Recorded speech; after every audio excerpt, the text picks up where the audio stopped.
Hello বন্ধুরা, আসসালামু আলাইকুম। সবাই কেমন আছেন? চলে আসলাম আজকে একটা রেসিপি নিয়ে। আজকে রান্না করব হচ্ছে আমার গাছের কলমি শাক আর হচ্ছে লাউ শাক। অল্প কটা কলমি শাক আর লাউ শাক আছে, দুইটা আজকে এক করে ভাজি বানাবো। কিভাবে রান্না করি দেখতে থাকেন।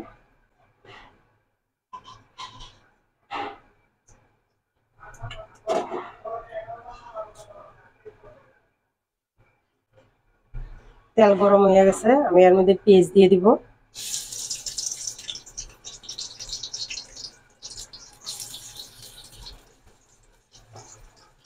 কাঁচামরিচ, রসুন দিলাম, তারপরে কাঁচামরিচ দিব।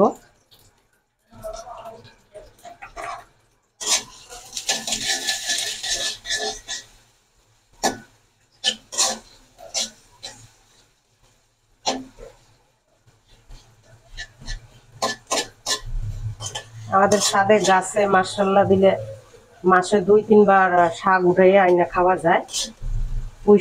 পুঁই শাক আছে, কলমি শাক আছে, তারপর মিষ্টি কুমড়া যেটা বলে সে আমরা লাউ বলি, মিষ্টি লাউ। মিষ্টি কুমড়া শাক টপের মধ্যে যতটুকু হয় মাশাআল্লাহ ভালোই, খুব খারাপ হয় না, কোনো কেমিক্যাল ছাড়া।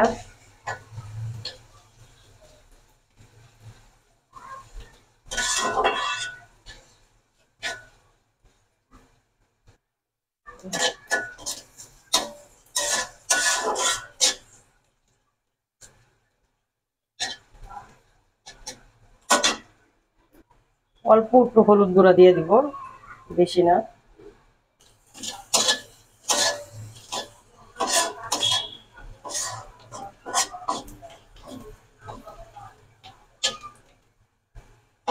এখন আমি শাক দিয়ে দিব।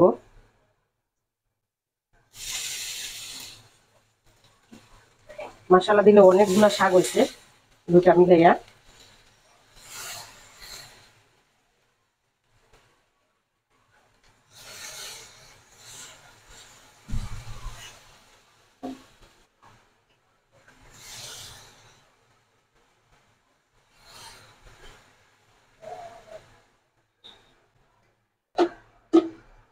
লবণ দিয়ে দিব।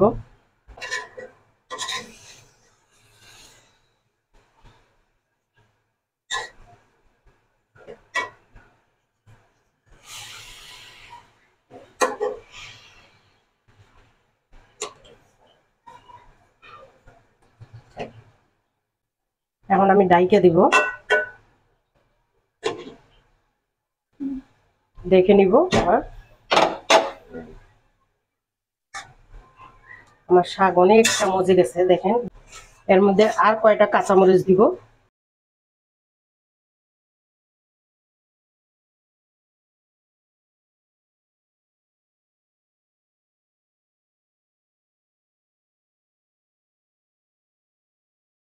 আবার কিছুক্ষণের জন্য ঢাকা দিয়ে দিব।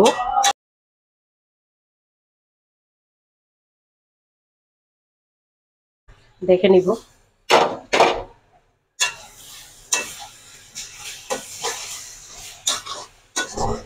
পানিটা শুকিয়ে গেছে।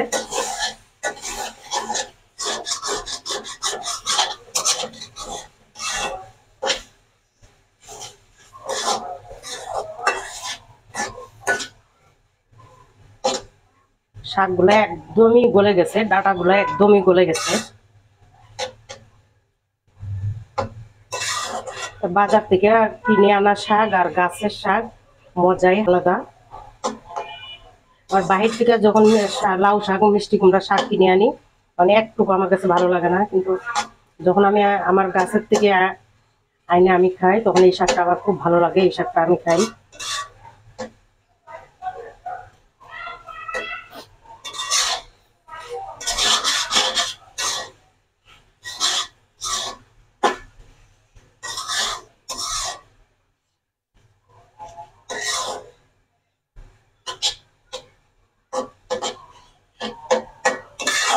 আমার শাক হয়ে গেছে। আমি মধ্যে আবার কিছুক্ষণ পর এসে একটু নাড়া দিয়ে দিয়ে গেছি, পানিটা যতক্ষণ না শুকাই যায়।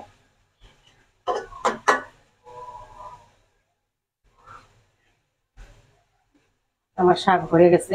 শাক একটু সবুজ কালার থাকলেই ভালো লাগে, বেশি ভাজা হইলে শাকটা কালার চেঞ্জ হয়ে যায়। তাই এইভাবেই শাকটা মজা লাগে আমার। আমার শাক ভাজা হয়ে গেছে, দেখতে খুবই ভালো লাগতেছে, শাকটা খেতেও খুব মজা। আমার শাক হয়ে গেছে। এটা তো লাউ শাক, বোঝাই যাচ্ছে না মিষ্টি লাউ, মিষ্টি কুমড়া শাক। কারণ হচ্ছে আমার গাছগুলা বেশি বড় করিনি, আমি অনেকগুলা বিচি ফালাইছিলাম, অনেক গাছ উঠছে, অনেক একসঙ্গে অনেকগুলা হয়ে গেছিল। তাই অল্প কিছু বড় হওয়ার পর, একটুখানি বড় হওয়ার পর কিছু শাক উঠাই নিছি। তাই কলমি শাক আর লাউ শাক একসঙ্গে মিলে ভাজি করে নিলাম।